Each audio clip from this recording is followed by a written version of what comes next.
What are the pros and cons of annuities, and should you consider one as part of your retirement plan?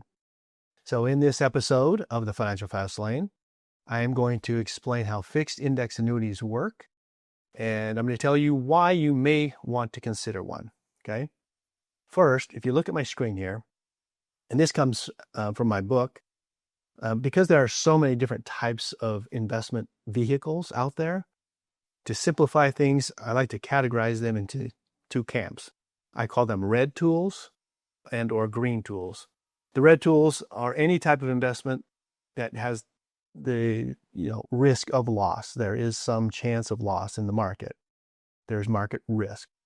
There are other types of tools I call green tools that come with certain guarantees. They're either offered through insurance companies or banks, but they have principal protection built into them. So there's no downside as far as market risk is concerned, okay? First off, it's important to know that I think there's a lot of very powerful tools clear across the board, and it's really important to have the right mix and the right combination. Certainly, the red tools are important, and especially alternative investments. But today, we're talking about fixed index annuities. And so let me start by just making sure you kind of have a good understanding of how it works with market losses, okay?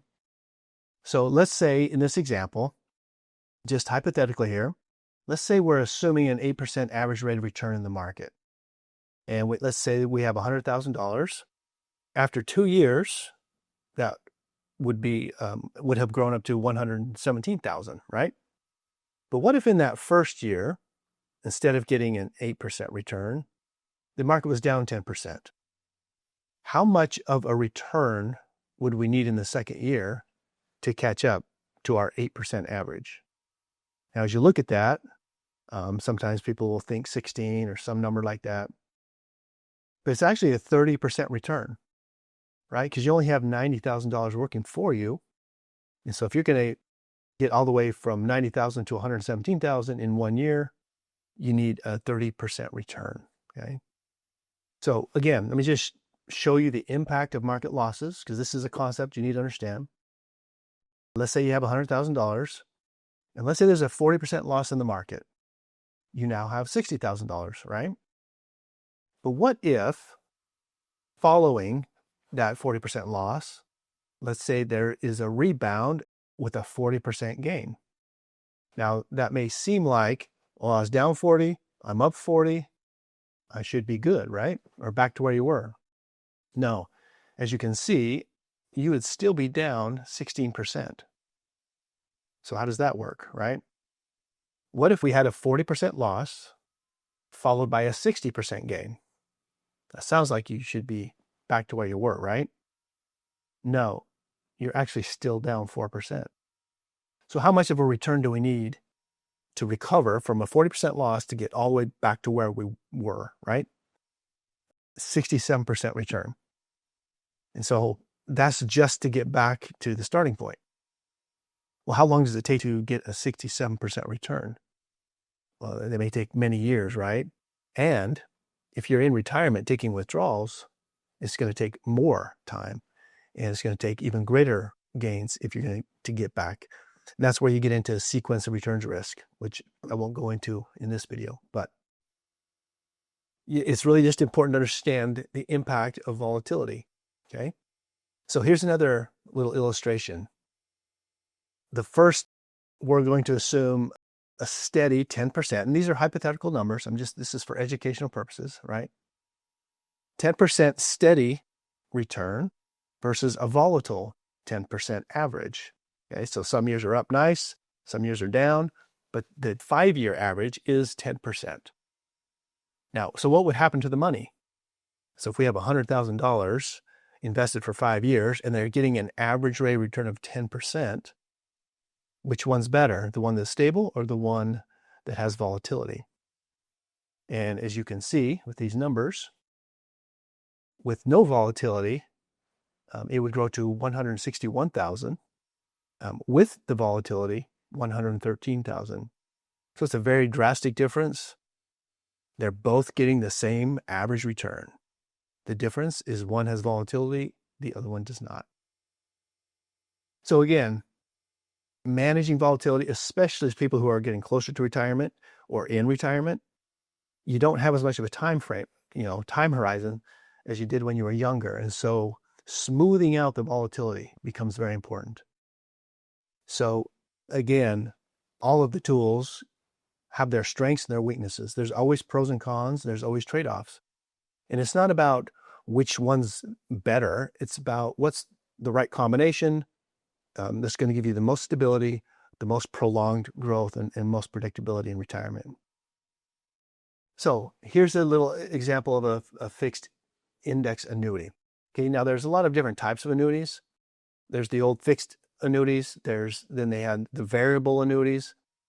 We're not fans of variable annuities. They typically have a significant amount of fees, and they're in my mind, they're old school, right? You can still lose money in the market. They give you some certain guarantees. It's kind of the idea of a variable annuity is, I can understand the idea. It was kind of a good idea, but in reality, not so great. But nowadays, 21st century, we have fixed index annuities, and it really is a different type of tool. So I'm talking about annuities that have zero fees. So you can put some money in, not 1 cent of your money is deducted for fees. It's not a fee product. And I'll explain why the annuity company or insurance company would offer a product with no fee and how that works for them. I'll explain that. But here are the benefits. Okay, the benefit is principal protection. I mean, you can put a portion and only a portion of your assets into a fixed index annuity, and you have preserved the principal. The principal is guaranteed to never be less than what it started with. But then how does the money grow? The money grows based on the performance of a market index. So, and there's a lot of different market indexes to choose from and a lot of different strategies that go into that. But the basic concept is that if the markets are down, you lose nothing. If the markets are up, you participate in a market index. Now, let me just give you a visual here. Let's say you have $100,000 in a fixed index annuity. Okay, let's say the index in this hypothetical example is at 1,000.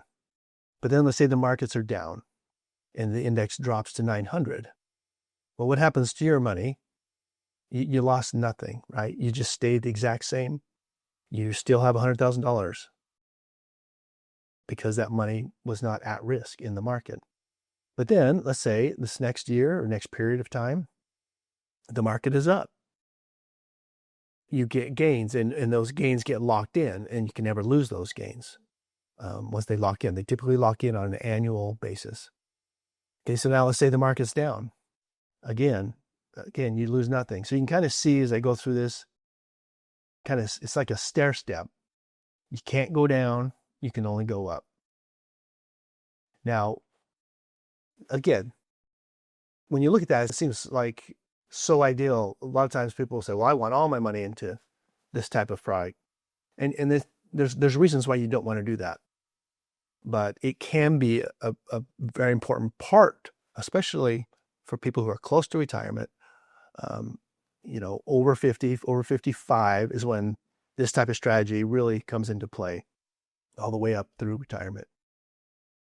The market, historically, 8 out of 10 years, the markets are up. So 2 years on, the historical average is that every 10 years we'll have at least 2 years where the markets are down. And so, again, when you're younger and you've got a long time horizon, you don't necessarily need a fixed index annuity, right? They're really for people who need to be a little more cautious. You need to preserve a portion of your assets. You still want growth, but you have to have, you can't afford the big drops. And that's where these tools can become very valuable. And so, again, I hope this shed a little bit of light. There's a lot of trade-offs with all of the tools, as I mentioned. With an annuity, you're going to have some commitment of time, and that's how that's going to make sense. for the annuity company, they have to have enough time to manage your money in order for it to work for them, because they're earning that spread. They need some time for that to work. And so we're typically recommending qualified dollars into these types of annuities, meaning retirement funds. And and you want to be careful that you don't get an annuity where you put, IRA money, 401k money into it with no tax plan. That's a big mistake I see where, I guess, non-holistic or, there are certainly financial advisors or insurance guys out there who all they do are annuities, and they're ignoring some big important things such as taxes. So you want to make sure that you've got it structured so it's tax efficient, especially if you're going to be anticipating Roth conversions. But there's a lot that goes into it. This is very high level. And so I hope you found this enlightening. And, in my book, The 5W Retirement Blueprint, we go into more depth on these topics. We talk about all the different types of tools, the different types of risks, and how you put together a plan to make your money last longer in retirement. Now, I didn't even mention one very significant part of annuities, and that would be an income rider. What I showed you does not include an income rider. It's simply, you just simply take withdrawals as you need them. And the liquidity is typically 10% during the first 10 years, 10 to 7 years, whatever it is.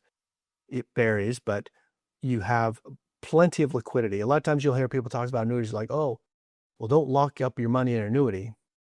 Well, if you're 40-year-old and you've got money in your large amount in your savings account that you might, 2 or 3 years, you might want to use that to buy real estate or something.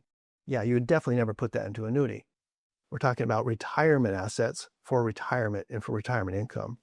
And so it's got to be for the right person at the right time, the right tool, understanding the pros and cons and what the trade-offs are. You want the right mix of investments and principal protection and tax strategies. When it gets put together, having a well thought out, comprehensive, holistic retirement plan can make a tremendous difference. And what I would encourage you to do is to educate yourself. Again, if you want to understand the high level of all the different pros and cons and the tools and the risks and the things that you're going to be facing in retirement, I recommend the book, and I hope that you enjoy it, and I look forward to seeing you in the next episode of the Financial Fast Lane.